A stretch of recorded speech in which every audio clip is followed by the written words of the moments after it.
Here we are back with another cheap Jeep budget build challenge. I failed with the first one with that 98 ZJ 5.9, not the 5.9. I replaced every single suspension component on that whole freaking car and it still drives terrible. So I bought a WJ, which I know a little bit better because I had one when I lived in California, Marine Corps. Drove it back and forth a bunch of times from Pennsylvania to California, and I wrenched on it all the time. So I know that a lot more than I do really the ZJ, although essentially they're the same thing. But I picked this thing up this morning for $1,300, and she needs a little bit of work. We'll get into it.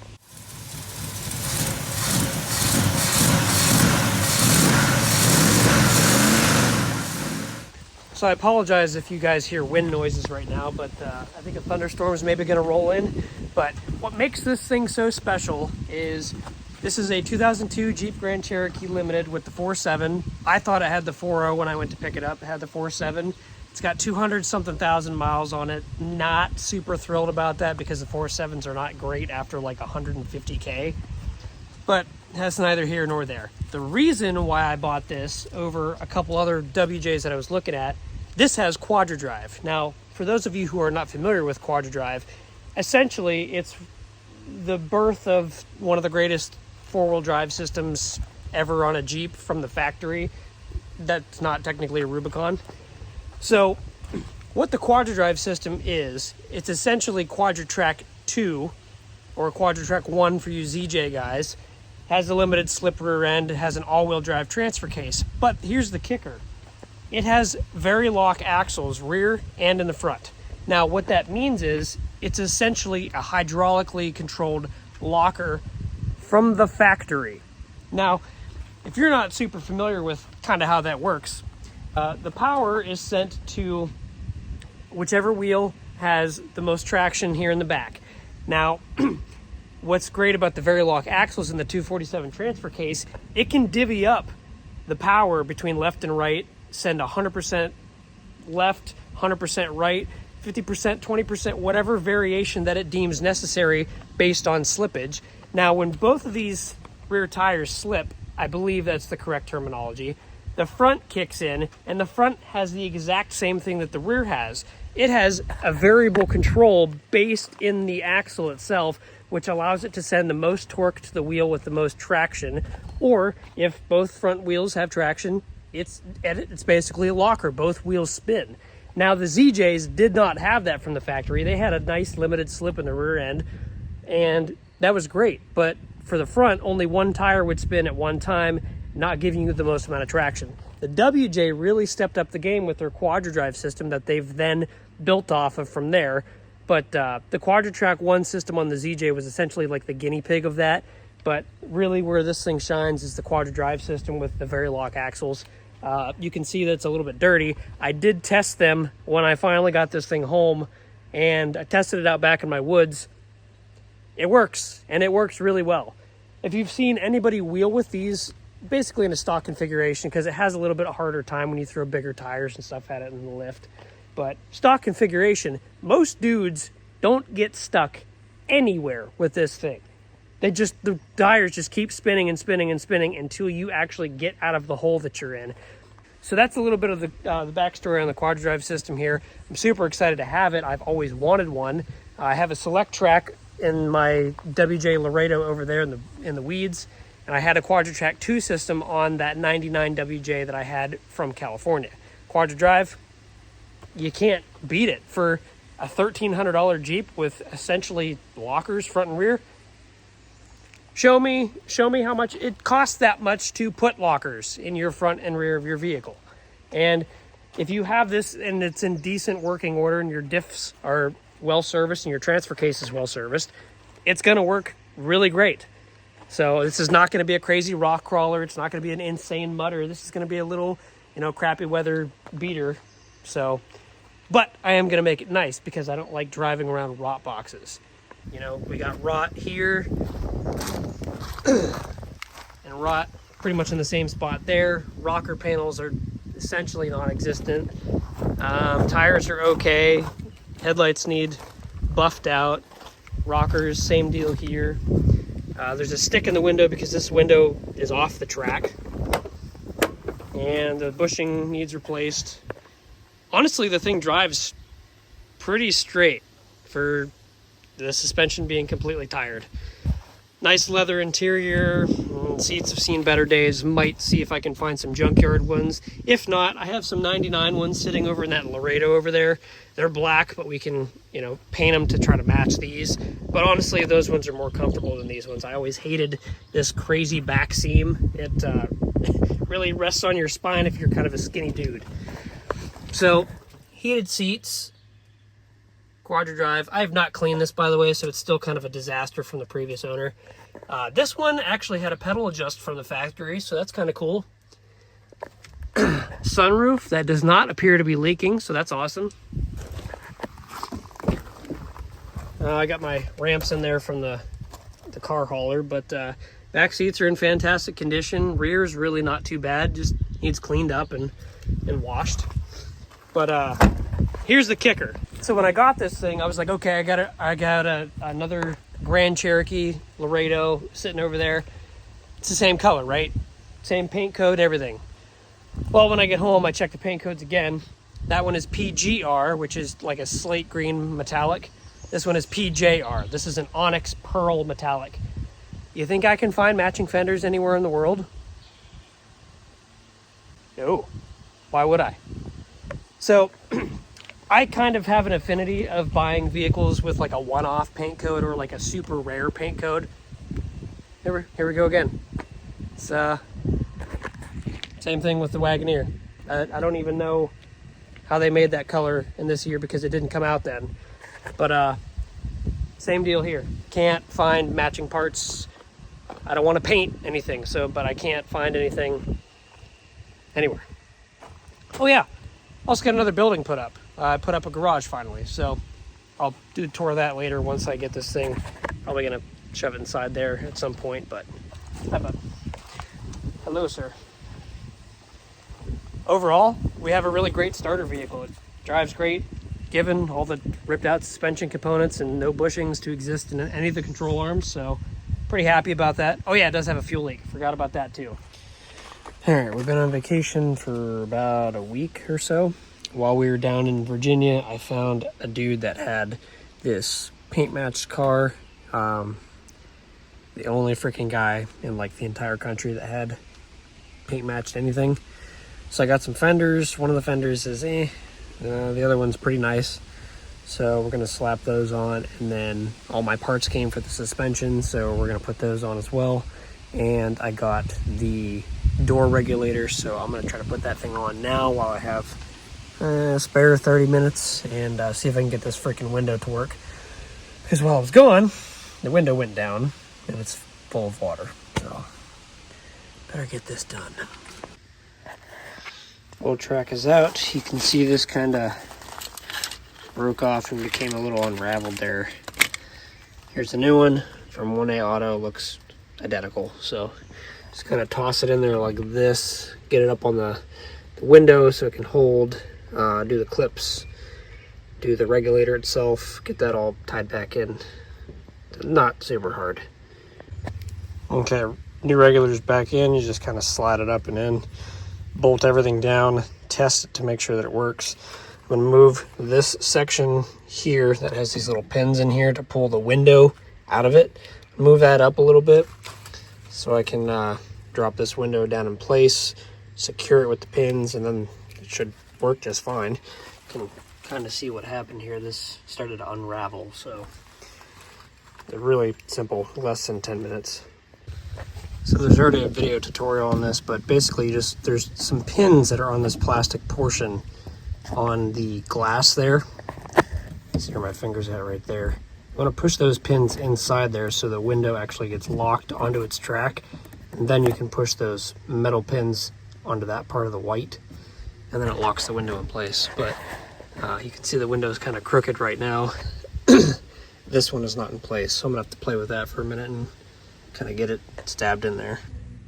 Windows up. Tape. Oh god, hopefully that didn't leave a residue.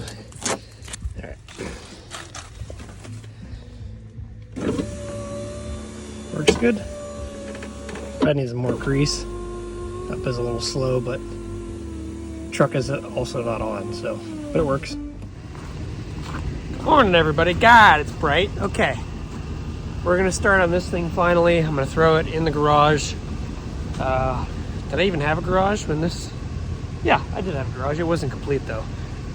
Still not really complete, but we're gonna throw this thing in here and start tearing it apart so I can drive this thing instead of my diesel when I need to have another rig to haul stuff or whatever. This thing needs a lot of work. Gonna be fun.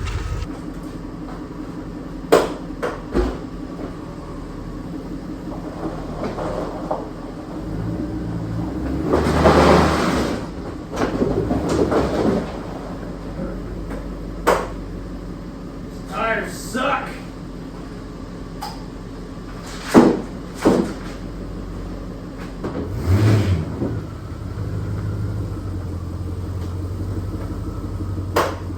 That's horrible. That needs new tires right now. It can't even get up the frickin' smooth plywood. Okay, here we are. It's in the garage, barely made it. These are the worst tires ever. Quadra Drive's amazing, but if you don't have any tires that bite, which these still have pretty good tread, so I don't even understand that. I got this thing buried, by the way, in just a little baby ravine. We were going to change my wife's deer stand, or check the camera, rather. And it got buried. So you can still see the carnage from that here. But yeah, these tires are absolutely worthless. So what we're gonna do, I got big plans for this thing. So I gotta get going to work here, but my plans for this thing is tear apart the suspension. Everything on it is all getting brand new stuff. All the bushings are completely shot. So we're gonna upgrade all that stuff, make it ride decent. I have another set of shocks that were for my ZJ. I'm gonna check and see if they're gonna ride decent on this. On the ZJ, they're incredibly way too stiff, so I kind of think they're garbage shocks. We might have to just buy another set. Aside from that, I don't really want to lift it, but I do because they look nice with 31s on it. So we're going to take my 31s that I had on the ZJ right here, brand new tires. I went hog wild. And here they are right here, the Coopers. Nice wheels on them. Love these wheels. I had to go to Michigan to get those, which was 300 something miles away. Thankfully, I was already there for work. But I'd like to throw those tires on there and finally have something that bites. But that means we're gonna have to mess with the alignment, which we might have to do anyways. But yeah, here's my plans for that. And also make it not smell like gas. This thing reeks of gas, and I'm pretty sure it's that stupid EVAP box in the back corner of the bumper. So tear all that stuff apart, make this thing drive decent, and go from there. Well, first things first, I'm gonna try to pull off these fenders because they are freaking hideous, and see how that goes. It sucks because like above here, they're just really nice and painted. Hopefully the ones that I got actually match. But haven't taken these off in quite a while. So let's see if I can remember how to actually do it. That's a pretty close match. I'm a little disappointed when I picked it up. It has some bubbling here and down there that I'm gonna have to probably sand down and repaint. Luckily I found this color, so I can repaint it. Here's our other bolt holes right there. They're gonna be back behind here, so I'm gonna get to those and rip it off. Yes, okay. So it pulls out, I guess, like that. Once you peel the bumper forward, it should just pull out of there, right? You would think. Okay. Holy smokes, we have it. Look at all that shit trapped in the bottom of that fender. Yeah, this is gonna rot out, regardless. But the rocker panel needs cleaned up, so we're gonna have a look at that. So I need to rebuild these anyways, so yeah, shit. It's pretty bad. I was hoping I didn't have to get into this. I got it on here. I accidentally let it fall off, so it scraped the shit out of this. Now I have to buff this door. So we're gonna get this kind of lined up and shove this sound deadening material back up in here. Yeah, looks good to me.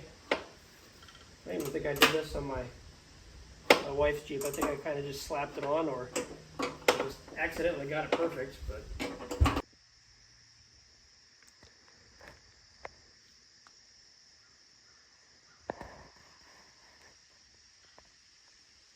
Way better. I need to oil the bejesus out of this. I'm gonna tear the fender liner out when I actually oil it. Oil all up in there, all up in the fender, and back behind here on the rocker panel on that side. It is what it is. Okay, that looks way better now. Less like a piece of junk. I can just get rid of these damn wheels and get new headlights. But on to the other side. Yeah, how nasty that is.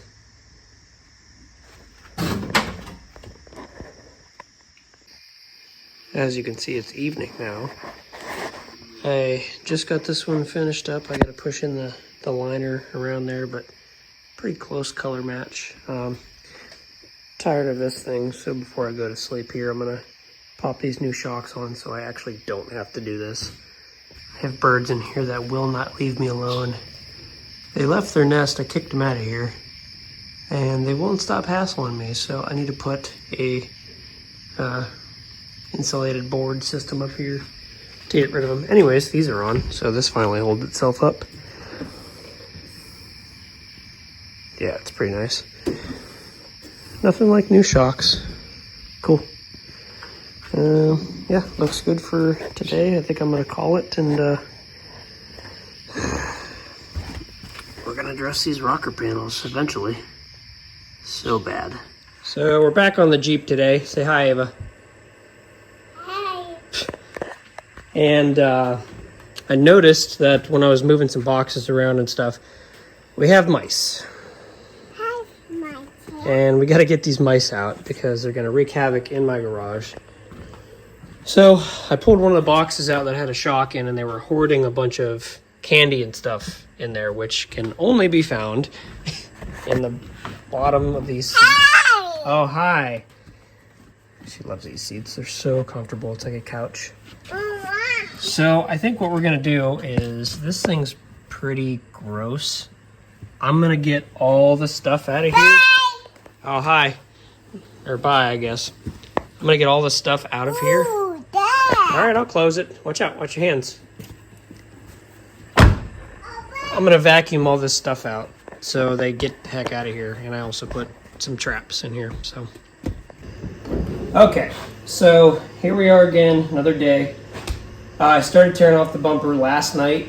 What I basically want to do here is look at this evap box. My problem is this thing smells like gas really, really bad. And it smells like gas even in the cab when you're driving, when everything's completely sealed. That's a problem. That's especially a problem if I'm going to keep my daughter in here and use this for a little bit of a winter beater daily driver. So we got to fix that. I was a little bit smarter, and I ordered a smoke machine that we're going to plug into the front of the engine bay and run a test back here to kind of see where the leak is at. Well, I went ahead and started undoing this. There's two bolts up here, 13 millimeter, and this bolt right here. Oh God, I can't even see it. Right there. 13 millimeter. Somehow they came undone. Didn't snap, nothing, pretty easy. You do not have to pull these bolts all the way out. Just pull it a little bit of the way out, and then there's this little notch tab here. You just kind of slide it up, and it goes right through. Same with those. You kind of just have to rock it this way and out, and it comes undone. So we're going to pull this box down just so I can visually inspect it for now, and then once the smoke machine comes in, if I can't find this leak now, I'll be able to definitely find it once this thing is dropped in my face. So I'm going to pull it down. So upon first inspection, obviously these just pulled right out. That is sort of a problem because it's not technically a tight fit. Look at that guy right there. That's split. The smell definitely could be coming from that, but I'm going to check all these hoses right here while I got them right in my face, and see if there's any more that are split. Pulling these off would definitely be a... Oh, that's split way up there. Damn. Well, that very well could be my problem. Maybe we'll check it. All right, let's check these out and see what we got. So just for the record, cutting that hose off on that top smaller port there. Here's your number for that. This end is flared out, so this is a larger fit on there. I had to, I can't even see up in there, but basically had to snake that end, start it over top of that port on there, and use a screwdriver to extend it, open it up a little bit, and slip it over there. I busted my knuckles about 37 times on there. Kind of a pain in the ass. Maybe just replace it with the correct one. But that is a much tighter fit now, so really that should never leak again. Unless one of these other hoses split. But right now I don't really smell any fumes. Kind of went away, so that's good. I'm going to go ahead and cycle this key and maybe see if the check engine light goes away. My battery reset, of course, but I can't really tell immediately. Not a smart idea to run this in the garage, but my doors are open, so.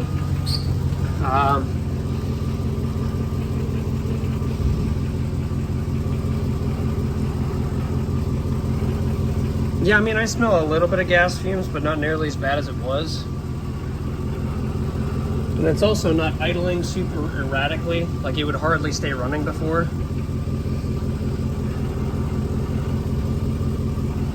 I hear a little bit of hissing there. Let me check that out. Alright, let's take a look under here. It definitely smells like gas.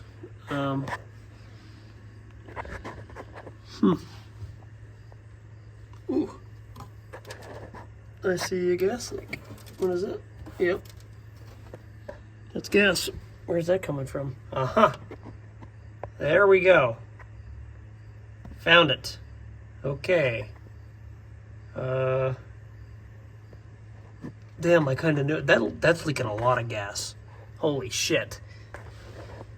Where does it even go? I swear to God, if that goes to the top of the tank. What do you got there? Oh, the video and see. Wow. Where is that even leaking at? It's a push connector, right? I wonder if I can get a new one of those. Wow. Okay, found my gas leak. So before we start messing with that fuel line, loud noises, I pulled the fuel pump relay. We're just gonna start it up and drain the line.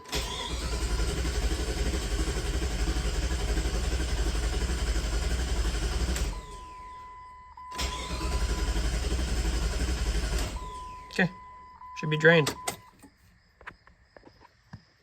Not gonna be able to film this great, but this guy right here is leaking, as you saw previously. So I gotta pull that plastic part off, and I think what we're gonna do, instead of dropping this tank, we're gonna cut that line right here. We're gonna use a correct nylon line fix fitting in place of that, and just run the new line right up to there. I think it'll be just fine, and this damn thing's so freaking crusty. So I don't really feel like dropping this tank, because as soon as I do, I'm gonna start snapping bolts, and I'm not gonna cut the wheel of the spare tire carrier just to do this. That doesn't make any sense. So I ended up finding yet again another thing that goes to the EVAP box, another line. It was all nasty, so I cut it off, and we're gonna put it back up here with the fuel lines. But dude, you really gotta pay attention to those. I would have never spotted that until I ran my smoke machine, and I had to get back up under here, just grabbing stuff and moving it out of the way. Found that guy. So all right, new fuel filter is in, that new line is on. That thing was a bitch to get off of there. There's our splice. Had to do a new line over here because that was all kinked and broken. Tested to see if it leaks, I guess. Let's get it primed up a couple times and hopefully there are 0 leaks here. She's running. Let's see what we got.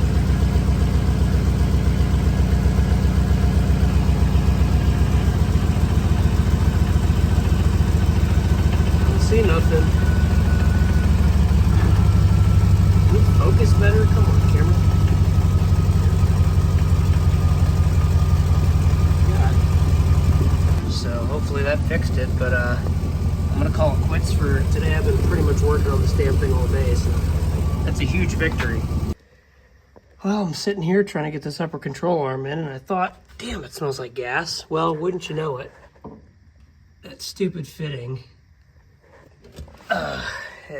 It just like spewed out, so I don't know what's going on with that, but I'm gonna try to re-secure that or source a new fitting, which I don't think exists. So here we go.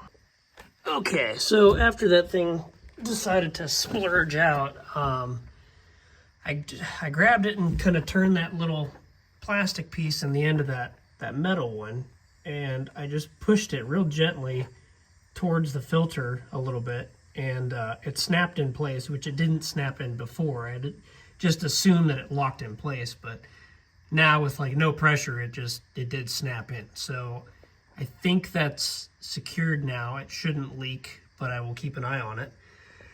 Now I'm gonna fight this rusty bitch to try to get this thing in here again and do something with all these lines. See what we can do here.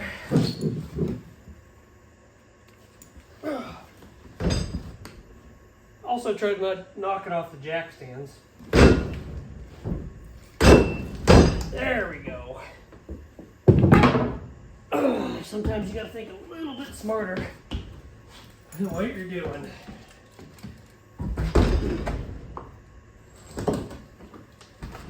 I most definitely probably would have blown myself up if I would have heated that. So no fire yet, which is also why we're not doing rocker panels yet. Okay, so you can see how nasty those are. Straight metal on metal. Obviously gonna make this thing ride like a piece of garbage. How hard is it to change that? I bet you that's gonna spin and spin. I don't know, we'll see. Definitely need shocks. I can push this whole Jeep down and rock it with one finger. That's not supposed to happen. So I have another set of shocks from my ZJ. I'm hoping that those ones actually work. I didn't use those. I did use those in the ZJ, but I swapped them out because it was riding too stiff. Kind of thinking maybe it's not the shocks because I threw a good set of shocks in there and it still kind of rides pretty stiff. So those might work for this. I'm gonna pop these out and see. Okay, what is this size? Also, please don't snap off. Had to re-weld the stud on my ZJ, that sucked. What is this, 15? Yep, okay. Try that one first. I think these are blue Monroes. So that makes sense why they kind of ride real floaty. They're not great shocks. Okay.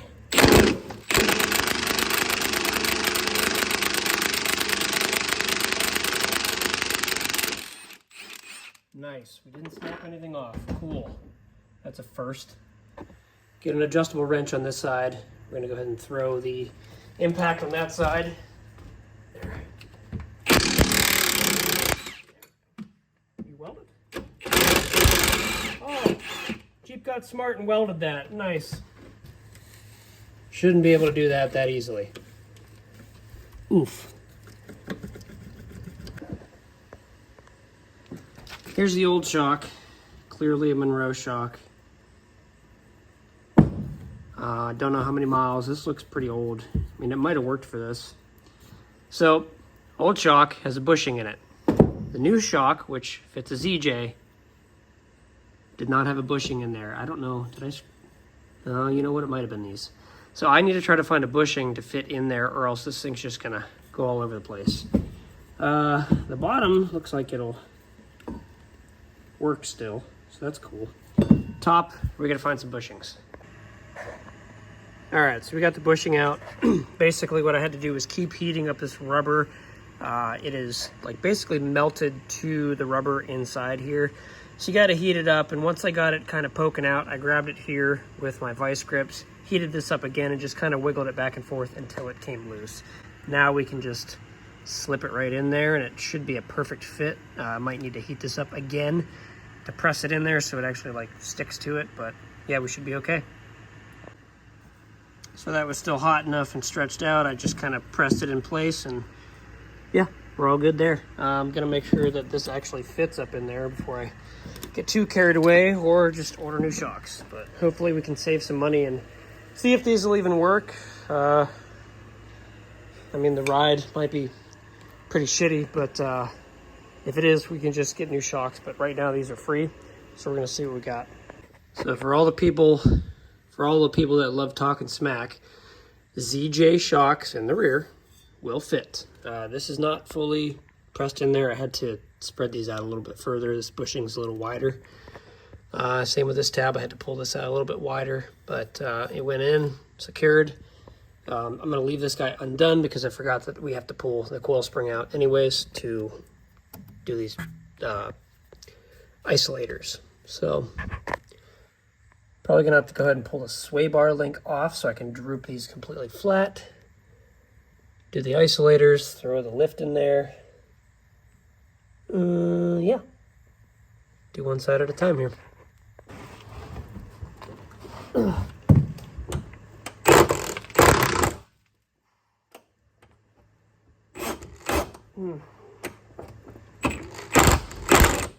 Oh, coming off. Is it? Right? Yeah, okay. Thank God. It might move, I don't know, half an inch, but in theory, you're supposed to be okay doing this one side at a time. Do not do both at the same time. Because then you're going to have to dick around with ratchet straps and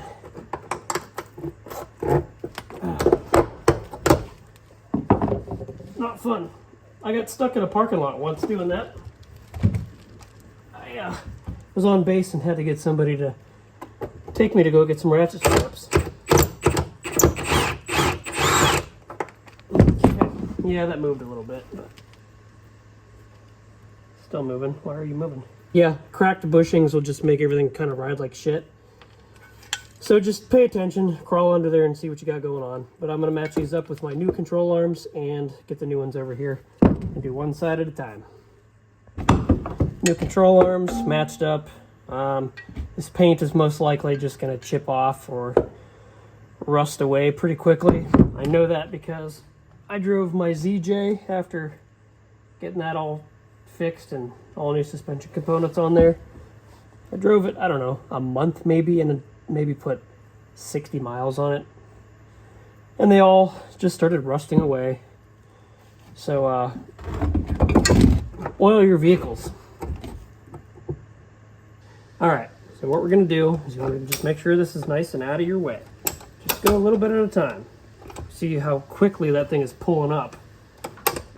One more click, it should be okay. But just kind of make sure everything's just lined up and make sure the ratchet's out of your way, not working against you. Okay, right there is lined up for me. I don't know if it's lined up on this side. Try to shove the bolt through anyways. So it's not fully on a click. So I'm gonna have to get up under here, unfortunately, and pull that at the same time. Yeah, we're just off just a hair. So we'll pull that again. Gotta manipulate this. Pull it just enough and pull it down. Okay, now we're home free. Now once you get that bolt in and get it into the other side, make sure it goes through both sides. Make sure you get a nut on the back side so it doesn't knock itself out. You don't lose your place. Once you have the nuts on both of these, just kind of loosely on there, go ahead and undo your ratchet strap. and you're home. Tighten these back up and you're good. I'm gonna get this side all done, and then we're gonna drop the axle at the exact same time, so I can do both of these at the same time since the axle will be full drooped anyways. So we'll have to relocate our jack stands up under the body and then drop the axle down and full droop it. But I'm gonna get these ripped off and replaced and whatever and go from there. Okay, now we're on to the lift kit part of the program, at least on the rear. But I'll do all the lift kit stuff last in the video, so it makes sense. So installing little puck lifts in these Jeeps is so simple. Basically, what you need to do is disconnect your shocks on both sides, just on the bottom bolt, just so they're hanging just like this. Disconnect the sway bar link on this top bolt here, both sides, your whole sway bar will drop down. Then what you want to do, obviously, you know, your rear end's going to be jacked up with the jack still under it. Put your jack stands right up in front of these control arms back here, right on the frame rails on the unibody. Once those are set in place, all you got to do while your jack is still under your pumpkin, just lower it down. Lower it down as far as it will go. If your springs are stock springs, they should simply fall out whenever you release this axle all the way down, because this axle will droop pretty far with all that stuff completely disconnected. Be careful of your brake lines. Be careful of anything that's hanging down. Don't mess anything up like that. These springs should droop far enough to where this will just simply fall out, and we can put a spring spacer in there, put it back up. We have to take the springs out though, because we're replacing the isolators to make for a better ride. You should replace your isolators if they're junk like these ones are. Your Jeep will ride like shit if you don't. I'm telling you right now. These Jeeps ride like a freaking cream puff Cadillac if everything is in working order. If it's not, they'll ride like shit. Don't just, oh, it's a Jeep thing. No, dude. These things can ride so nice and unbelievably smooth, nicer than most vehicles nowadays. Just do it right the first time. You're right in here anyways. It's an additional $60 to get isolators. Just do it. Quit being a cheap ass. Make your thing ride nice. So what we're going to do, we're going to drop the axle right now, and then we're going to just start tearing this stuff apart, and I'll show you a little bit more in depth how to do the spring isolators, just pop them out, and then I'll put the video on for when I'm throwing the pucks up in there, and then we'll be good for back here. Coming down. All right, we just hit the jack stands. Here comes the axle. Making sure nothing crazy.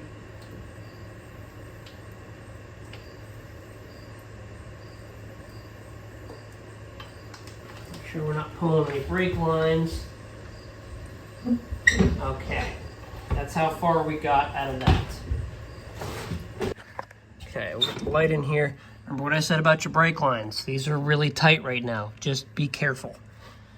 So what we're gonna try to do here, I think this spring is just like stuck up in there. So we're gonna get a pry bar, unstick it, and it should recompress back to normal.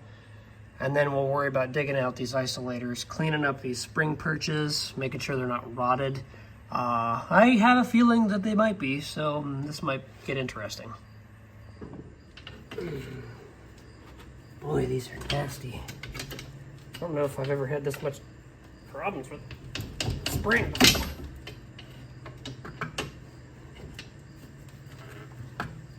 Are we lifting that spring yet? There we go. Okay, that's how it should be, just like that. And all you gotta do is just kind of move that over to the side, like so. And just yank it out of there. Oh, boy. Ooh, these are, ooh. Oh my, these are pretty nasty. I'm gonna clean those up and paint them. So this passenger side was like way worse. It was so bad that this actually came with it. So not great there. Luckily this one is not rotted, so that's cool. So we're gonna clean this up and we're gonna paint it. Up top here, not so lucky. This is still mostly there. So I'm not gonna bitch too much, but dude, I have no idea what was going on here. This looks like it was melted. It's like sticky. Like, did somebody come up here with fire? I have no idea why that would be like that. That's weird.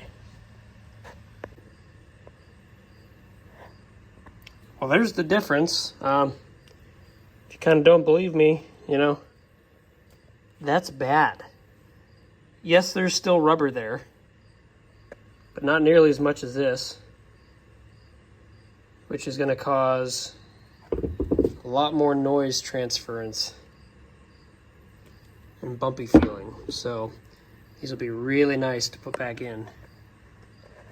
It's not looking so hot up there, but it'll be fine. I just want to know what the hell happened. Also, this should get rid of that spring sag, because this is like flattened a 1/4 inch maybe on top and bottom, so that'll reduce that and should give us a little bit more height out of it. Not that I minded how low it was, but still. And then I just painted this, and of course I got rust in it. So here's our new bottom, which is reinforced with steel in here, so it retains the spring.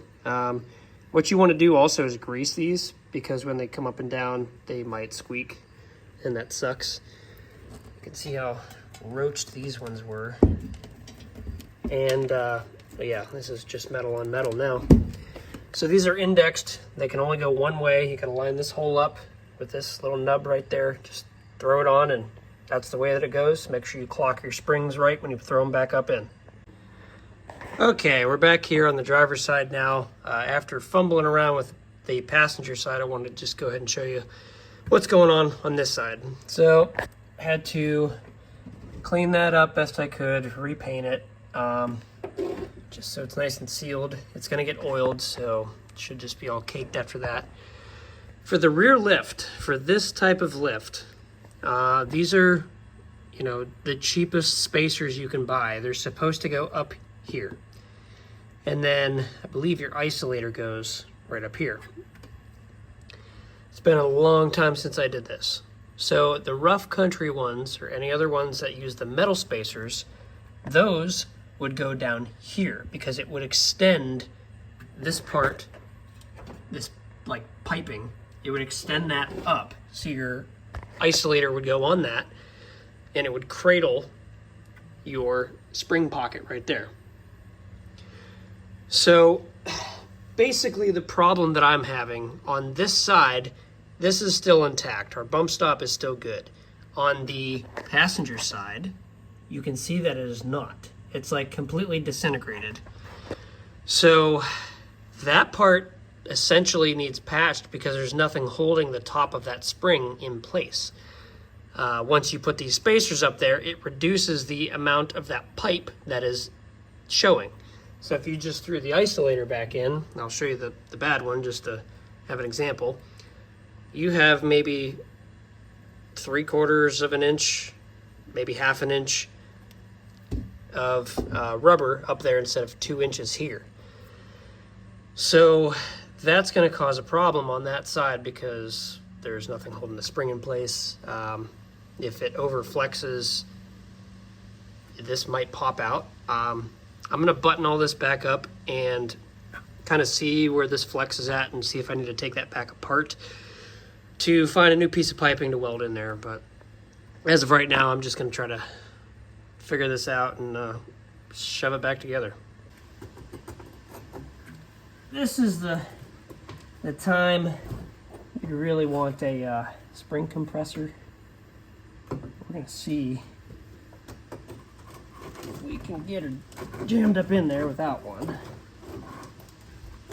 Do I have this upside down? Oh, there that goes. Oh god, that same fucking thing. Son of a bitch. It's just caked with nastiness. Oh. Jesus. Alright, well, it did the same damn thing, so shoot. What I want to do here is take the Sawzall zip this off at a good point where it's still pretty decent. And then it's on the other side, of course. I bought some 2 3/4 inch like exhaust pipe that we're basically just gonna plumb right up to here at whatever distance I deem necessary should be enough. And zip those off, and we're just gonna weld a new piece to this and hopefully try to make it pretty seamless so all this stuff just slips back up in there with no big deal, but we'll see how this goes. Okay, so the other side, which is still mostly intact, measured total length of about 3 1/4-ish inches. So we'll try to get close to that. We'll have a tape measure on it here and kind of see the difference of where we're at. So I need about a 2-inch piece would be sufficient, I think. About 1 1/4 there. My cut is super messed up because that, for whatever reason, just wouldn't cut straight because this thing is kind of crooked. So I'll do my best to try to get the welder up there, but 2-inch piece from there should be good enough. I should be able to get my welder up inside and weld from the inside out.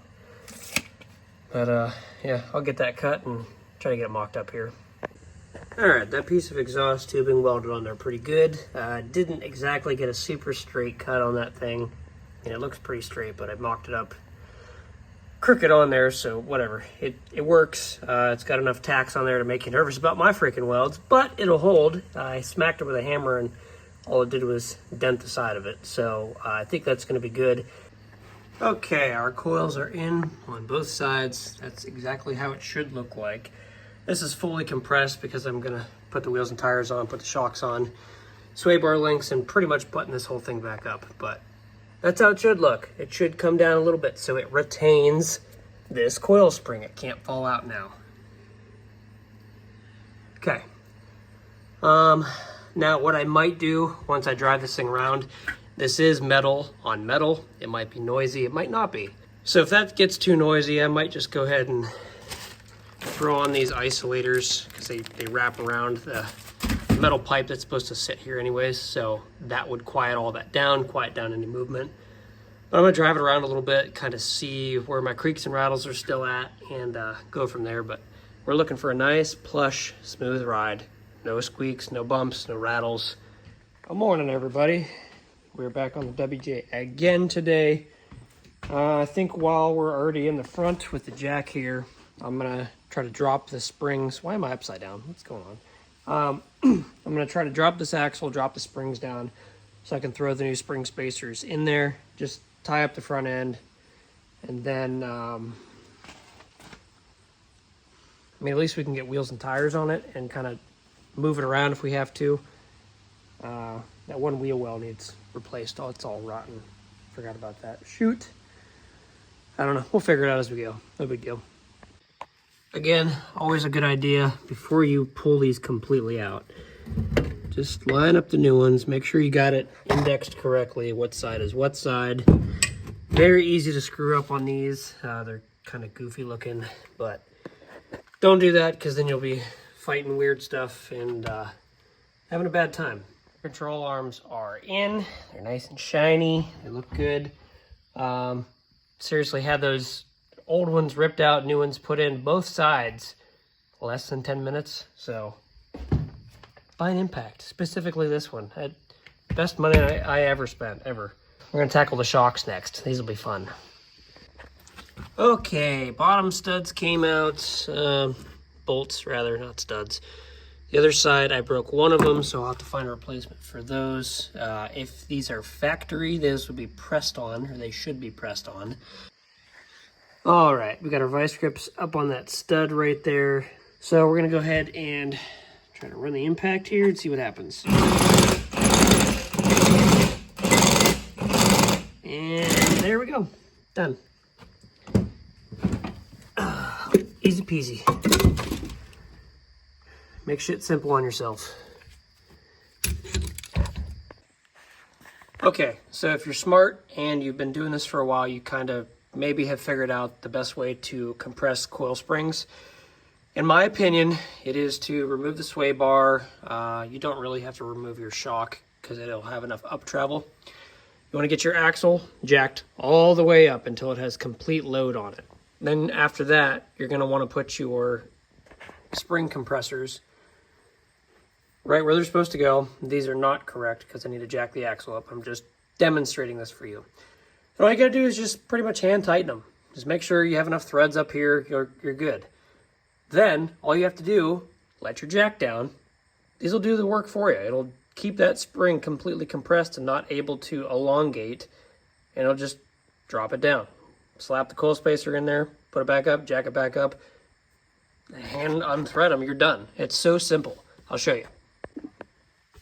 Okay, you see how these coils are much tighter now? This has full compression.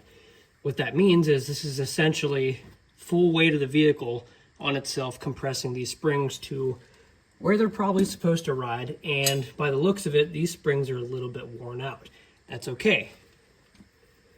We're gonna put the lift on it anyways, and I actually have to tighten these up quite a bit.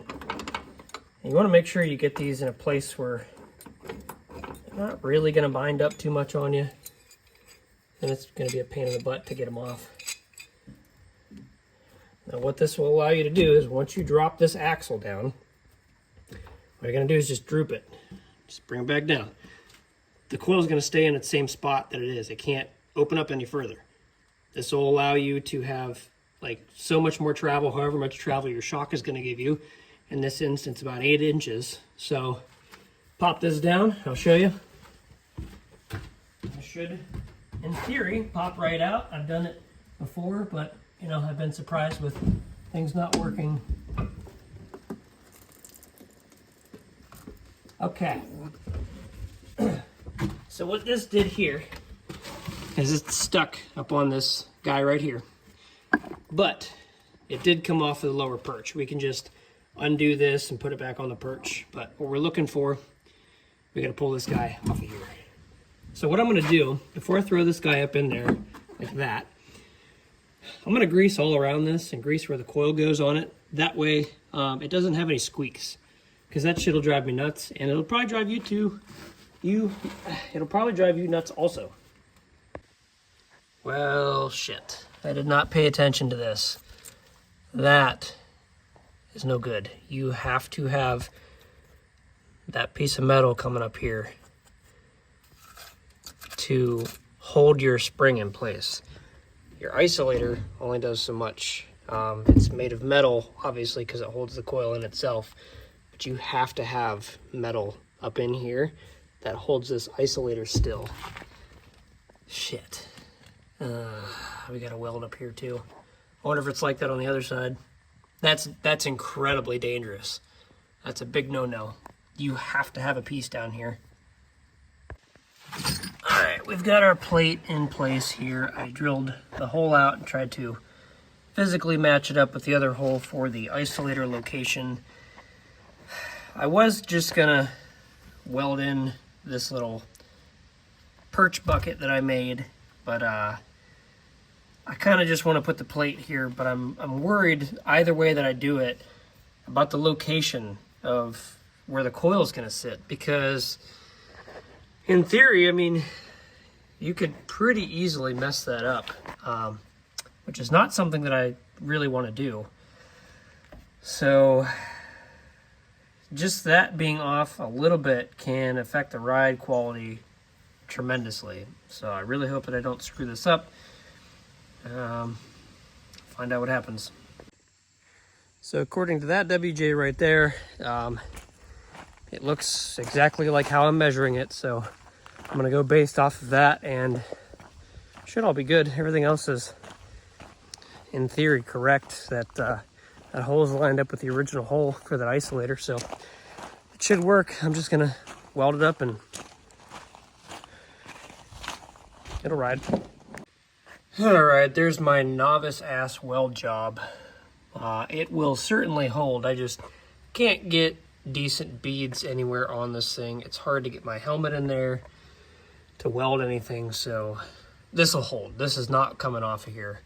So what I'm gonna do now is let it cool down a little bit. I'm gonna prime the crap out of it, paint it, and then I guess do the other side while I have this kind of where it needs to be. So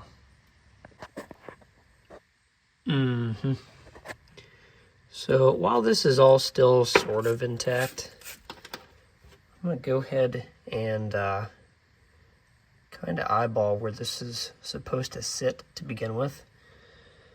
That way I'm not fighting locating this at all like I did the other side, and I should be okay to just, I mean, it doesn't feel nearly as bad. It feels way thicker. Oh, well, you know, and that'll happen. Fucking Christ. Come on. All right, this side went a little bit easier. I ground that plate down, ground the perch down. I'm gonna go ahead and burn this in. I finally have a measurement of where that isolator metal is supposed to be at. So we're gonna use that once I burn this in and get where we're supposed to be centered on there, and then go ahead and burn that in without the isolator on there. Should be much easier now that, you know, I got smarter on this one. All right, that's all welded up. I painted it. I don't know if it's exactly where that it needs to be. It's not, I don't know. It's not quite the same as what it was, but I tried to index it as close as I could. And I think it'll be okay, but we'll find out when I drive it. All right, front is all buttoned up on both sides. Sway bar link is back on. Shocks are back on. Spacers are in there. Cleaned up the rotor surface a little bit here. I need to add a cotter pin here, reminding myself for that. Everything else looks pretty decent. The coils sit pretty much where they need to sit. Yeah, I think the front end's good.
So that's going to do it for this episode of restoring this Jeep.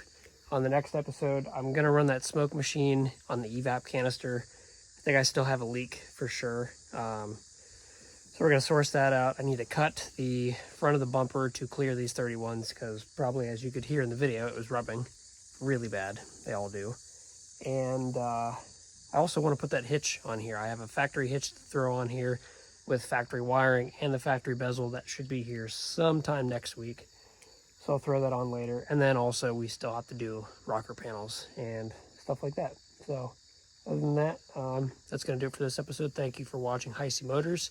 Stick around for the cheap Jeep build. I'm going to try to do this as cheaply as possible with as minimal parts as I possibly can, and keep it under like 2,500 bucks all in for this Jeep, and have it running and driving really, really good. So as always, thanks for watching. Please like, subscribe, share, and do all that fancy jazz for me. I appreciate it. Thank you.